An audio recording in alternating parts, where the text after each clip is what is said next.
Hello everyone. आज हम class 8 Hindi वसंत भाग 3 के लेसन 7 क्या निराश हुआ जाए पाठ का अध्ययन करेंगे, जिसके लेखक हजारी प्रसाद द्विवेदी जी हैं। इस पाठ में लेखक हर रोज़ समाचार पत्रों में छपने वाली ठगी, डकैती, चोरी, तस्करी, भ्रष्टाचार आदि के समाचार पढ़ता है। उसे लगता है देश में कोई ईमानदार आदमी अब नहीं रह गया है। परंतु लेखक का विचार है, लेखक का मत है कि हमें निराश होने की आवश्यकता नहीं है। भारत महान था और महान रहेगा। तो जैसा कि शीर्षक ही आपको दिख रहा है, क्या निराश हुआ जाए। आपके पाठ का क्या नाम है बेटा? क्या निराश हुआ जाए।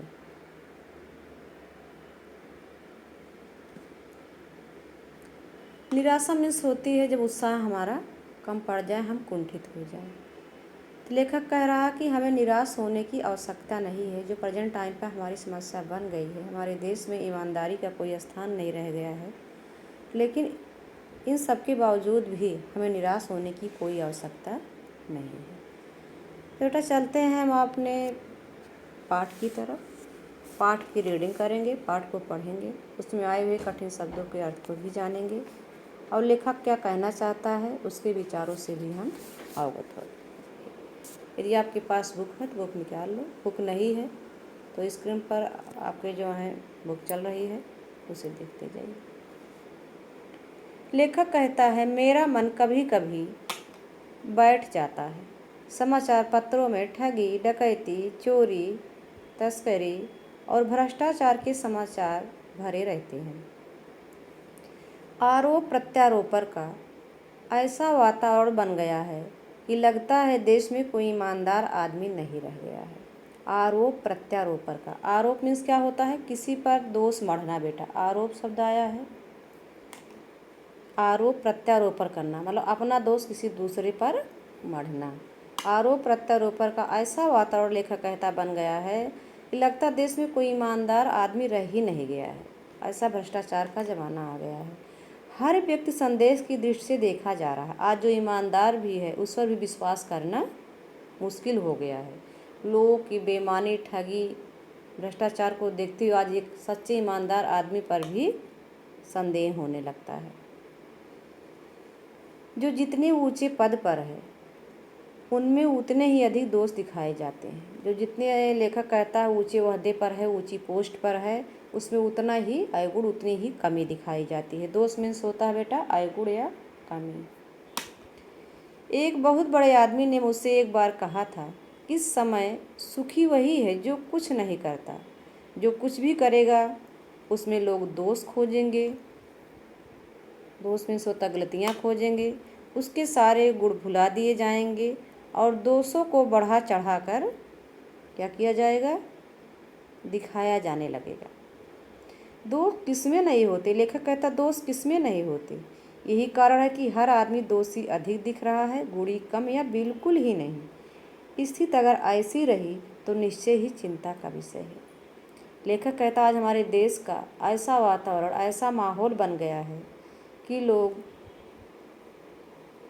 व्यक्तियों में, लोगों में, अपनों में ही अवगुण अधिक देखने लगे हैं, गुण कम। जो जितने बड़े ऊंचे ओहदे पर है उसको उतने ही गिरी दृष्टि से, नीची दृष्टि से देखा जाता है। लेखक कहता है अगर ऐसा ही वातावरण, ऐसी स्थिति हमारे देश की रही तो ये बहुत ही चिंता का विषय है। हम किस पर विश्वास करेंगे और कैसे हमारा देश आगे बढ़ेगा। आगे लेखक कहता है, क्या यही भारतवर्ष है जिसका सपना तिलक और गांधी ने देखा था? लेखक क्वेश्चन कर रहा, क्या यही भारतवर्ष है जिसका सपना तिलक और गांधी ने देखा था?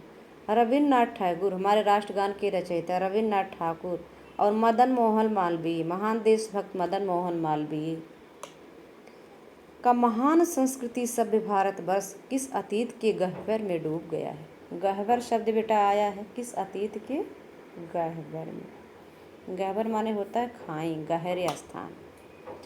लेखक कह रहे हैं कि क्या वही भारतवर्ष है जिस भारतवर्ष का सपना हमारे लोकमान्य तिलक, महात्मा गांधी, राष्ट्रगान के रचयिता रविन्द्रनाथ टैगोर, मदन मोहन मालवीय आदि ने देखा था। क्या उनकी महान संस्कृति, महान परंपराओं का सभ्य भारतवर्ष यही है? वो किस अतीत में, अतीत माने होता बीता हुआ समय, किस बीते हुए समय में गहराई में डूब गया है? आर्य और द्रविड़, हिंदू और मुसलमान, यूरोपीय और भारतीय आदर्शों की मिलन भूमि, मानव महासमुद्र क्या सूख ही गया? लेखक कहता है कि आर्य और द्रविड़ों, हिंदू और मुसलमानों, यूरोपियों और भारतीय आदर्शों की जो मिलन भूमि थी, सारी जातियों की हमारी जो मिलन स्थल भारतीय संस्कृति थी, मानव समाज का जो महासमुद्र था, क्या सूख गया? जो एक उदार भारत था जिसमें सारी संस्कृतियों को विलय करने की क्षमता थी, क्या वह संस्कृति एकदम से समाप्त हो गई? मेरा मन कहता है ऐसा नहीं हो सकता। लेखक कहता है, हमारा मन कहता है ऐसा कभी हो ही नहीं सकता। हमारे महान मनीषियों के सपनों का भारत और रहेगा। हमारे ऋषि मुनियों के द्वारा बनाया गया भारत, उनकी संस्कृति, उनकी योग तपस्या से बनाया गया भारत था और रहेगा। आगे लेखक कहता है, यह सही है कि इन दिनों कुछ ऐसा माहौल बना है। लेखक कहता है सही बात है कि इस दिनों ऐसा माहौल बन गया है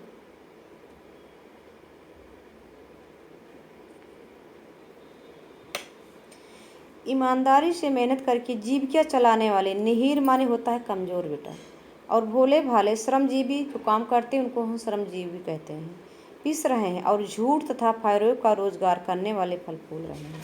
लेखक कहता है बात सही है, कुछ दिनों से हमारे देश में ऐसा माहौल बन गया जो ईमानदारी से रोटी कमाता है वो ईमानदारी से खाने वाले का शोषण होता है। जो जितना ही बेईमानी, झूठ, फरेब से रोजगार करता है उतना ही डेवलप कर रहा है, विकास कर रहा है।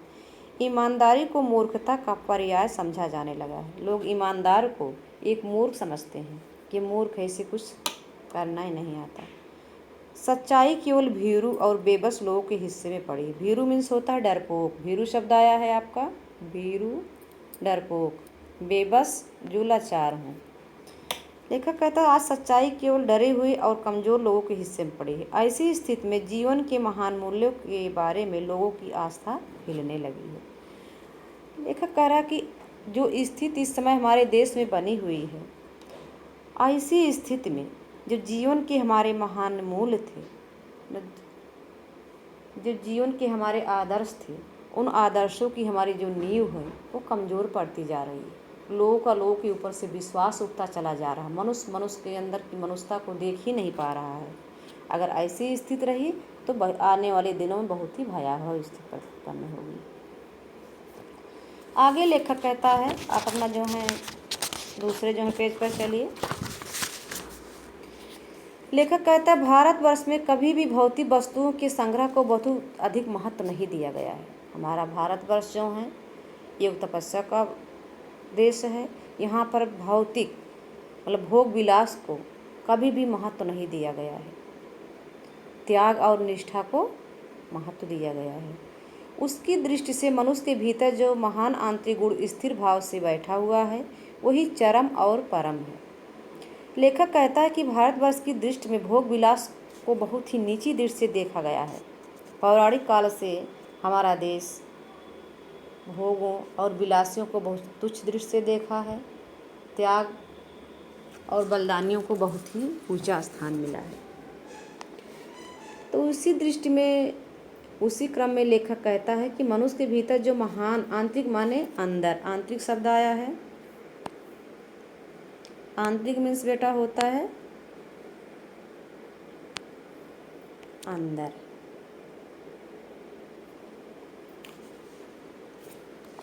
स्थिर भाव से बैठा हुआ है वही चरम और परम है, वही भगवान है और वही परमात्मा है।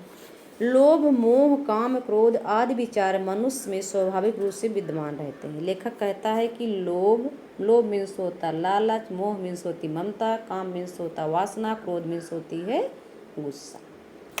लेखक कहता लोभ, मोह, काम, क्रोध आदि विचार मनुष्य में स्वाभाविक रूप से हमेशा रहते हैं, पर उन्हें प्रधान शक्ति मान लेना और अपने मन तथा बुद्धि को उन्हीं की इशारे पर छोड़ देना बहुत बुरा आचरण है। पर लेखक कहता है अगर उनके हम वशीभूत हो जाएं, उन्हीं इच्छाओं के, काम के, क्रोध के, लोभ के, मोह के, तो ये कोई अच्छी बात नहीं है। हमें उनके इशारों पर नहीं चलना चाहिए, बल्कि उन पर विजय पानी चाहिए। अपने लोभ पर, मोह पर विजय पा करके अपने अंदर त्याग, बलिदान, तपस्या और परोपकार की भावना लानी चाहिए।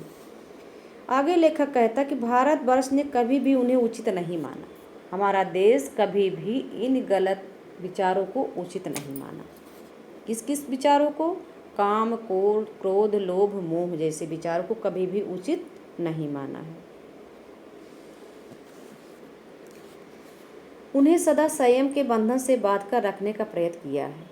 हमेशा जो है अपने लोभी मनोवृत्तियों को नियमित बांधने का प्रयास किया है। प्रयत्न में सोटा बेटा प्रयास, प्रयत्न शब्द आया है, प्रयत्न में सोता प्रयास किया है। परंतु भूख की उपेक्षा नहीं की जा सकती। परंतु यदि हम भूखे हों तो उनको हम उपेक्षा माने होता है टालना, उसको हम टाल भी नहीं सकते। इग्नोर जिसे आप इंग्लिश में बोलते हैं, उसको इग्नोर भी नहीं कर सकते। बीमार के लिए दवा की उपेक्षा नहीं की जा सकती। अगर कोई रोगी है तो उसके लिए हम दवा को इग्नोर नहीं कर सकते। गुमराह को ठीक रास्ते पर ले जाने के उपायों की उपेक्षा नहीं की जा सकती। गुमराह माने होता है रास्ता भटक जाना। अगर कोई सही रास्ते से भटक गया है तो उसको रास्ते पर लाने के लिए भी हम उसको इग्नोर नहीं कर सकते, बल्कि उसको हम सही रास्ता दिखाएंगे। हुआ यह कि इस देश के कोट माने बेटा होता है कोट करोड़ों, कोट माने होता है करोड़ों। इस देश के कोट दरिद्र जनों ने, दरिद्र माने होता है दरिद्र जन जो भिखारी हो, कमज़ोर हो। जन माने मनुष्य, जो कमज़ोर मनुष्य हो। हीन अवस्था को दूर करने के लिए ऐसे कायदे कानून बनाए हैं जो कृषि उद्योग, वाणिज्य मीन्स बेटा होता है व्यापार, कृषि माने होता है खेती, वाणिज्य मीन्स होता है व्यापार। शिक्षा और स्वास्थ्य की स्थिति को अधिक उन्नत और सुचारू माने होता है अच्छे रूप से। सुशब्द हमने कहा अच्छाई के लिए, अधिकता के लिए उपयोग होते हैं। तो सुचारू बनाने के लक्ष्य, मतलब अच्छा बनाने के लक्ष्य माने होता है उद्देश्य। लक्ष्य मीन्स क्या होता है? उद्देश्य से प्रेरित है। परंतु जिन लोगों को इन कार्यों में लगना है उनका मन सब समय पवित्र नहीं होता है। परंतु जिन लोगों को यह काम करना है, जरूरी नहीं कि उनके मन में हरदम निश्चल ही भाव हो। पवित्र माने होता है निश्चल भाव, जिसमें कोई छल कपट ना हो। प्रायः वही लक्ष्य को भूल जाते हैं और अपनी ही सुख सुविधा की ओर ज़्यादा ध्यान देने लगते हैं। लेखक कहता है जिन लोगों को देश चलाना है, जिनके अंदर त्याग, परोपकार की भावना आनी है, वही जो है इन भावनाओं से परे हो जाते हैं और अपनी सुख सुविधा का ज़्यादा ध्यान देने लगते हैं। देश की भलाई, लोगों की भलाई, समाज की भलाई करना वो भूल जाते हैं। आगे लेखक कहता है भारतवर्ष सदा कानून को धर्म के रूप में देखता आया है। हमारा भारतवर्ष संस्कृति प्रधान देश है। एक कानून को भी एक धर्म के रूप में देखता है। आज एकाएक कानून धर्म में अंतर कर दिया गया है, लेकिन वर्तमान समय में कानून को जो है धर्म से बिल्कुल अलग कर दिया गया है। धर्म देश और धर्मनीति और राजनीति दोनों को मिलाकर हमारा देश नहीं चल रहा है, बल्कि अलग कर दिया गया है। धर्म को धोखा नहीं दिया जा सकता, कानून को दिया जा सकता है। धर्म को इग्नोर नहीं कर सकते, बट कानून को जो है घूसखोरी से, छल से, कपट से इग्नोर कर सकते हैं। यही कारण है कि जो लोग धर्म भीरू हैं, मतलब धर्म से डरते, भीरू माने डरना। लेखक कह रहा है जो लोग धर्म भीरू अर्थात धर्म भीरू, धर्म से डरने वाले, अधर्म के रास्ते पे न चलने वाले, जो लोग धर्म भीरू हैं वे कानून की त्रुटियों से लाभ उठाने में संकोच नहीं करते। कानून त्रुटि मीन्स होती है गलतियाँ, कानून की जो गलतियाँ हैं उनसे लाभ उठाने में कोई संकोच नहीं करती, कोई लिहाज नहीं करते। संकोच मीन्स होता है लिहाज। इस बात के पर्याय प्रमाण खोजे जा सकते। इस बात के पर्याय माने होता समानार्थी, समान। प्रमाण माने होता है प्रमाण, साक्ष्य, गवाह। कि समाज के ऊपरी वर्ग में चाहे जो भी होता रहा हो, समाज का जो धनाढ़ वर्ग है, ऊंचा वर्ग है, उसमें चाहे जो भी होता हो, भीतर भारतवर्ष अब भी यह अनुभव कर रहा है। अनुभव मीन्स होता है महसूस करना, अनुभव महसूस करना कि धर्म कानून से बड़ी चीज़ है। आज भी भारत संस्कृति प्रधान देश होने के कारण, धर्म प्रधान होने के कारण कानून की अपेक्षा धर्म को ज़्यादा महत्व देता है। हमारे किसी अपराधी को जब फांसी होने जाती है, जज जब उसको सज़ा सुनाता है तो सज़ा सुनाने ते वक्त वह कानून के साथ साथ अपने धर्म की भी कसम खाता है। गीता जैसे महान पवित्र ग्रंथ जो है हमारी जो है अदालत में रखे रहते हैं, उसकी सौगंध खा करके जो है वो उसको सज़ा सुनाता कि जो सज़ा सुना रहे हैं हम उचित सुना रहे हैं, अनुचित नहीं। कहते हैं कि कानून से भले लोग बच जाएं, लेकिन धर्म की लाठी से कोई नहीं बचता। ऐसा आस्था, ऐसा विश्वास अभी भी हमारे देश में मौजूद है, इसलिए धर्म की दुहाई दी जाती है। अभी सेवा, ईमानदारी, सच्चाई और आध्यात्मिकता के मूल्य बने हुए। आज भी हमारे देश में लेखक कहता है कि सेवा मतलब दूसरों का परोपकार करना, ईमानदारी से चलना, सच्चा बोलना और आध्यात्मिकता मतलब भगवान में विश्वास करना कि मूल अभी भी हमारे देश में बने हुए हैं। वो दब अवश्य गए हैं, थोड़ा लोगों के अंदर कमज़ोर भले पड़ गए हैं। लोग अपने जो हैं भोग विलास के चक्कर में धर्म को पीछे करता जा रहा है, लेकिन नष्ट नहीं हुए। लेकिन फिर भी मनुष्य के दिल के किसी न किसी कोने में लेखक कहता अवश्य धर्म बैठा रहता है। वो समय पढ़ने पर कभी न कभी जग अवश्य जाता है। आज भी वह मनुष्य से प्रेम करता है, महिलाओं का सम्मान करता है। यह धर्म ही है। धर्म के कारण ही आज मनुष्य से प्रेम करता है, नारियों का सम्मान करता है। महिला मीन्स होता है नारी।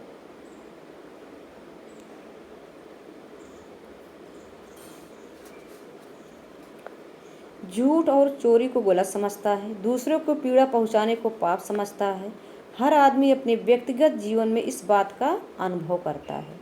समाचार पत्रों में जो भ्रष्टाचार के प्रति इतना आक्रोश है, वह यही साबित करता है कि हम ऐसी चीज़ों को गलत समझते हैं।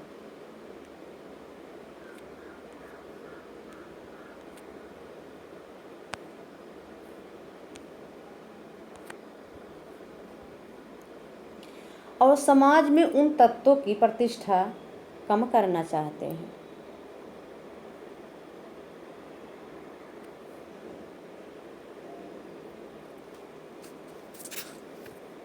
और समाज में जो तत्व हैं झूठ के, छल के, फरोग के, उन तत्वों को हम हटाना चाहते हैं। जो गलत तरीके से धन या मान संग्रह करते हैं, जो नाजायज़ तरीके से हम सम्मान पाते हैं, किसी को डराकर सम्मान पाना, किसी को सता करके धन इकट्ठा करना, ये हमारे देश के धर्म के विरुद्ध है। आगे लेखक कहता है, दोषों का पर्दाफाश करना बुरी बात नहीं। अगर किसी की में कोई कमी है तो उस कमी को लोगों के सामने लाना कोई बुरी बात नहीं है। बुराई यह मालूम होती है कि किसी के आचरण के गलत पक्ष को उद्घाटित करके उसमें रस लिया जाता है। किसी की बुराई को, किसी के अवगुण को सामने लाना, लेखक कहता बुरी बात नहीं है। बुरी बात तो यह है कि किसी के आचरण के गलत पक्ष, किसी के अंदर की जो गलती की उसकी अच्छाई को ना देख कर केवल हम बुराई को जो उद्घाटित करते, उद्घाटित माने सबके सामने लाना, पोल खोलना, उसको हम क्या कहते हैं? उद्घाटित करने को पोल खोलना किसी के सामने। उसमें रस माने आनंद लिया जाता है। अगर किसी की अच्छाई को ना देकर केवल उसकी बुराइयों को सामने लाकर उसे आनंद लिया जाता है, उसका मज़ा लिया जाता है और दोषों उद्घाटन को एकमात्र कर्तव्य मान लिया जाता है। दूसरों की चुगली करना, दोषों को बुराई करना मनुष्य अपना जो है ये कर्तव्य मान लेता है, ये बात बुरी है। बुराई में रस लेना बुरी बात है। किसी की बुराई को देख करके उसको मज़ा लेना, आनंद लेना बहुत बुरी बात है। अच्छाई में उतना रस लेकर उजागर न करना और उसकी अच्छाई को, उसके गुणों को अनदेखा कर देना और बुरी बात है। हर व्यक्ति में लेखक कहता गुण और अवगुण पाए जाते, जरूरी नहीं कि हम उनके अवगुणों को देखें। हमारा धर्म नहीं कहता कि हम उसके अवगुणों को देखें, बल्कि धर्म कहता है उन अवगुणों को इग्नोर करके उसके गुणों को देखा जाए, उसके गुणों को सबके सामने लाया जाए। लेखक कहता है सैकड़ों घटनाएं ऐसी घटती जिन्हें उजागर करने से लोक चित्त में अच्छाई के प्रति अच्छी भावना जागती है। लेखक कहता है सैकड़ों घटनाएं ऐसी घटती भी हैं लोगों के अंदर, अगर उनको हम उन घटनाओं को सामने ला जाए तो हमारे देश के सामने एक आदर्श प्रस्तुत हो जाए, जिसको देख करके हमारा देश या हमारे देश के लोग अच्छाई के रास्ते पर चले। लेकिन लोग ऐसा नहीं करते हैं। समाचार पत्रों में, पत्रिकाओं में ज़्यादातर कोशिश रहती किसी की खिंचाई करना, मीडिया के सामने किसी की बुराई उजागर करना, जो ये धर्म के विरुद्ध है। लेकिन आज लोग धर्म को भूल करके कानून, धर्म नीति को भूल करके राजनीति का सहारा ज़्यादा लेने लगे हैं, केवल अपने दिखावे के सम्मान पाने के लिए। आगे लेखक कहता है, एक बार रेलवे स्टेशन पर टिकट लेते हुए गलती से मैंने 10 के बजाय 100 रुपये का नोट दिया। मैं जल्दी जल्दी गाड़ी में आकर बैठ गया। थोड़ी देर में टिकट बाबू उन दिनों के सेकंड क्लास के डिब्बे में हर आदमी का चेहरा पहचानता हुआ उपस्थित हुए। लेखक कहता है कि एक बार की बात है कि रेलवे स्टेशन पर टिकट लेते हुए गलती से मैंने 10 के बजाय 100 रुपये का नोट दिया और मैं जल्दी जल्दी गाड़ी में आकर बैठ गया। 10 रुपये का टिकट था, बट मैंने 100 रुपये दिया और रुपये वापस और बचे हुए न लेकर आकर गाड़ी में बैठ गया। थोड़ी देर बाद लेखक कहता है, टिकट बाबू जो टिकट देते थे सेकंड क्लास के डिब्बे में हर आदमी का चेहरा पहचानता हुआ उपस्थित हुआ। मतलब हर आदमी को पहचानते हुए, चेहरे को देखते हुए गौर से आकर के वह डिब्बे में उपस्थित हुए टिकट बाबू। उन्होंने मुझे पहचान लिया और बड़ी विनम्रता के साथ मेरे हाथ में 90 रुपये रख दिए और बोले, ये बहुत बड़ी गलती हो गई थी। आपने भी नहीं देखा, मैंने भी नहीं देखा। उसके चेहरे पर विचित्र संतोष की गरिमा थी। मैं चकित रह गया। लेखक कहता है, वो ला करके मुझे 90 रुपये वापस दिए। कहा, आपने भी ध्यान नहीं दिया, मैंने भी ध्यान नहीं दिया, ये बहुत ही गलती हो गई थी। और लेखक कहता है, मैंने उस टिकट बाबू को देखा तो उनके चेहरे पर एक परम संतोष था, ऐसी गरिमा, ऐसा बड़प्पन था जिसको देख करके मैं विस्मित रह गया। चकित रह जाना, विस्मित हो जाना। आगे लेखक कहता है, कैसे कहूँ कि दुनिया में सच्चाई और ईमानदारी लुप्त हो गई है। लुप्त माने खत्म हो जाना, लुप्त शब्द आया है।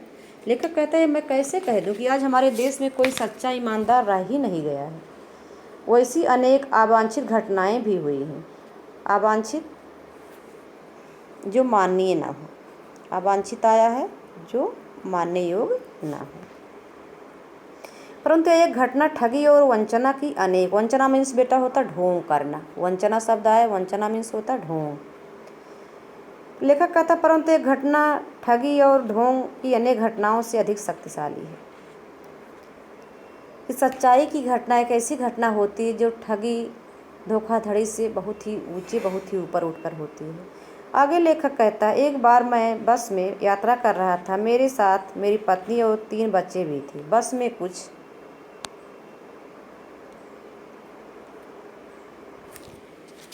चलिए अगले पेज पर 40 पेज पे चलते हैं। बस में कुछ खराबी थी, रुक रुक कर चलती थी। गंतव्य, गंतव्य शब्द आया है। गंतव्य माने जहाँ पहुँचना हो, अपने पहुँचने का स्थान को हम क्या बोलते हैं, गंतव्य।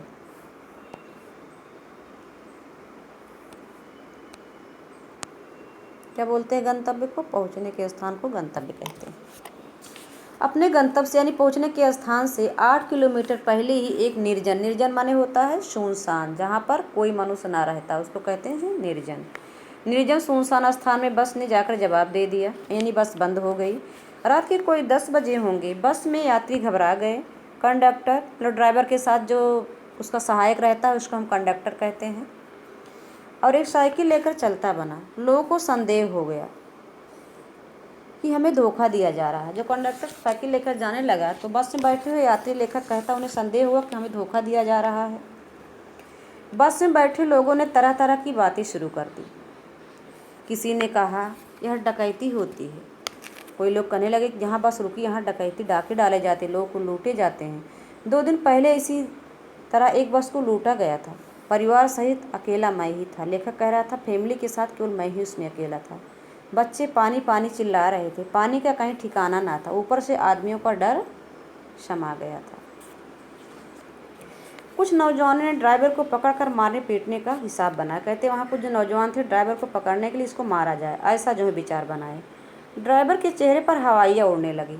हवाइयाँ उड़ना एक प्रकार का मुहावरा है, उसके चेहरा जो है गुल हो जाना। लोगों ने उसे पकड़ लिया। वह बड़े कातर ढंग से मेरी ओर देखने लगा।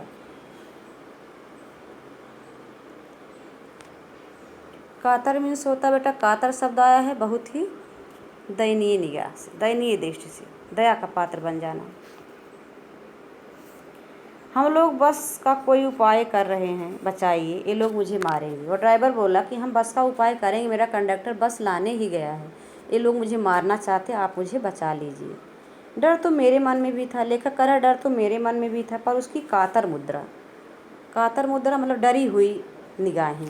कातर मुद्रा में से होता डरी हुई निगाहें देखकर मैंने यात्रियों को समझाया कि मारना ठीक नहीं है। लेखक कहता, उस ड्राइवर की डरी हुई भयभीत दृश्य को देखकर मैंने समझाया कि इसको मारना उचित नहीं है। परंतु यात्री इतने घबरा गए कि मेरी बात सुनने को तैयार नहीं हुए। कहने लगे, इसकी बातों में मत आइए, धोखा दे रहा है। कंडक्टर को पहले डाकुओं के यहाँ भेज दिया है। लोग कहने कि इसकी बातों में मत आइए, धोखेबाज है। ये हमको जो है अपने कंडक्टर के द्वारा डाकुओं से पकड़वाने के लिए कंडक्टर को भेज दिया, बस के लिए नहीं भेजा है, केवल डाकुओं को बुलाने के लिए भेजा है।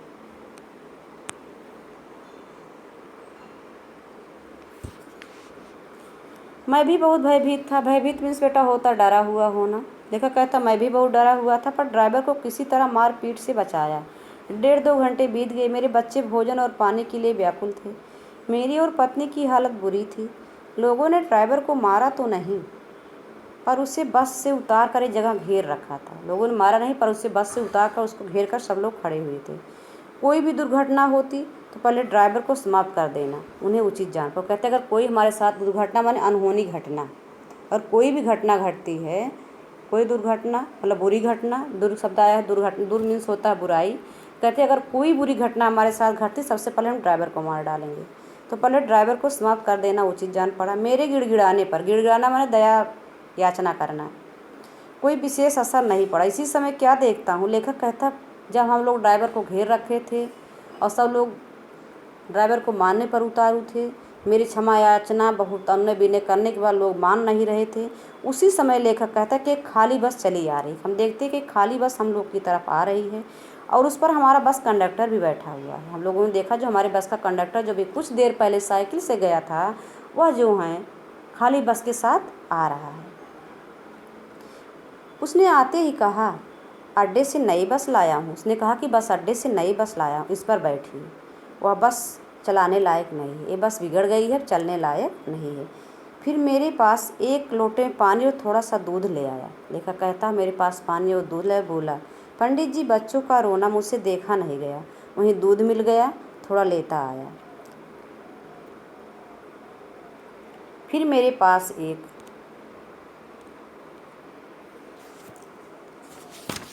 फिर मेरी जान में जान आई। लेखक कहता है फिर जब मैंने नई बस देखा, कंडक्टर को पानी और दूध सहित देखा, तो मेरी जान में जान आई। सब ने उसे धन्यवाद दिया। सब वहाँ उपस्थित जितने लोग थे वो कंडक्टर को धन्यवाद दिए। ड्राइवर ने माफ़ी मांगी और ड्राइवर से सब लोग माफ़ी मांगी। जो उसको मारने के लिए घेर कर खड़े हुए लोग थे, उसको बुरा समझ रहे थे कि डकैतों से मिल गया, हम लोग को लुटवाएगा, सब लोग उससे माफ़ी मांगे। और 12 बजे से पहले ही सब लोग बस अड्डे पर पहुंच गए। लेखक कहता है 12 बजे से पहले बस ड्राइवर ने हम लोग को जो है बस अड्डे पर पहुंचा दिया। कैसे कहूँ कि मनुष्यता एकदम समाप्त हो गई। लेखक कहता मैं कैसे कहूँ कि आज हमारे देश में मनुष्यता रह ही नहीं गई है। सब छली ठगी बेईमान भ्रष्टाचारी हो गए हैं। मैं किस मुँह से कहूँ, कैसे कहूँ कि लोगों में दया माया रही नहीं, लोगों में दया और ममता रही नहीं। ये माया मीन्स होता है बेटा ममता।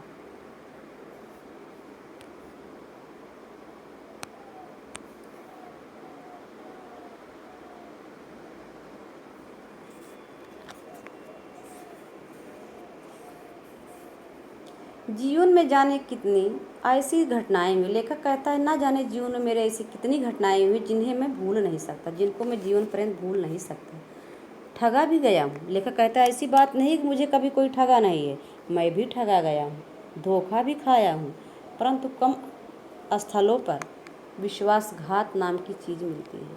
परंतु बहुत कम स्थानों पर विश्वासघात मिलता है। ऐसा नहीं देश में विश्वास रह ही नहीं गया है, बहुत कम स्थानों पर ही विश्वासघात मिलता है। केवल उन्हीं बातों का हिसाब रखो जिनमें धोखा खाया है, तो जीवन कष्टकर हो जाए। अगर हम उन्हीं बुराइयों को देखते रहें और अच्छाई की तरफ ध्यान ही न दें, तो जीवन जीना बहुत ही दुश्वार हो जाता है। अगर हम किसी व्यक्ति की केवल बुराई ही देखें, तो हमें उस व्यक्ति की अच्छाई एकदम से विलुप्त हो जाएगी और उस व्यक्ति को झेल पाना मेरे लिए बहुत ही मुश्किल हो जाएगा।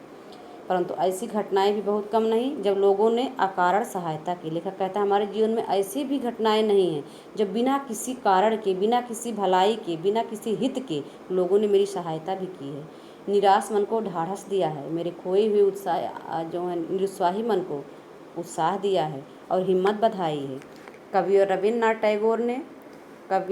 ठाकुर ने अपने प्रार्थना गीत में भगवान से प्रार्थना की थी कि संसार में केवल नुकसान ही उठाना पड़े, धोखा ही खाना पड़े, तो ऐसे अवसरों पर भी हे प्रभु मुझे ऐसी शक्ति दो कि मैं तुम्हारे ऊपर संदेह न करूं। कहते हैं हमारे राष्ट्रगान के रचयिता रविन्द्रनाथ टैगोर ने अपने प्रेयर गीत में, प्रार्थना गीत में गाया था कि हे प्रभु, यदि मुझे जीवन में बार बार धोखा ही खाना पड़े, नुकसान ही उठाना पड़े, तब भी मेरे अंदर इतनी शक्ति देना कि मैं तुम्हारे ऊपर कभी संदेह न कर सकूं। मनुष्य की बनाई विधियाँ गलत नतीजे तक पहुँच गई हैं।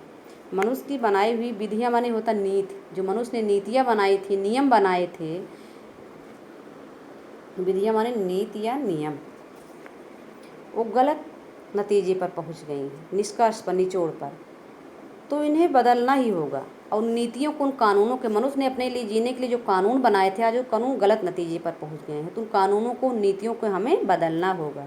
वस्तुतः आए दिन इन्हें बदला ही जा रहा है और आए दिन हम बदल भी रहे हैं, लेकिन अब भी आशा की ज्योत बुझी नहीं है। लेकिन फिर भी अभी भी हम निराश नहीं हुए हैं। महान भारतवर्ष को पाने की संभावना बनी हुई, हमारे दिल के किसी कोने में भारत को महान पाने की, मेरा भारत महान है और आगे महान ही रहेगा, ये आशा बनी हुई है और बनी भी रहेगी। लेखक कहता है, ऐसा मेरा विश्वास है कि मेरे दिल में आशा बनी भी रहेगी। मेरे मन, निराश होने की ज़रूरत नहीं। लेखक कहता है कि हे मन, तुम्हें निराश होने की कोई आवश्यकता नहीं। भारत महान है और महान ही रहेगा।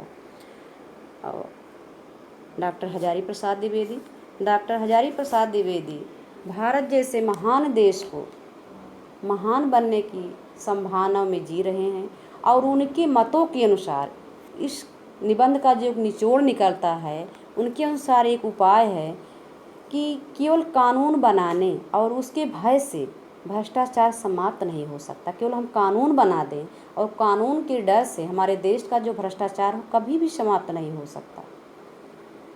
भारत की परंपरा के अनुसार, हमारे देश की जो परंपरा रही है, जो रीति रिवाज रहे हैं, जो संस्कृति रही है, उसके अनुसार कानून से धर्म को अधिक मान दिया जाना चाहिए। राजनीति से धर्म नीति को श्रेष्ठ मानो। लोग कानून से उतना नहीं डरते जितना धर्म से डरते हैं। लेखक का कहना है कि यदि राजनीति को हम धर्मनीति से जोड़ करके चलेंगे तो निश्चित ही हमारा देश आने वाले दिनों में भ्रष्टाचार से और शोषण से मुक्त देश होगा। भारत महान था और महान ही रहेगा। यहीं पर बेटा हमारा पाठ समाप्त होता है। धन्यवाद।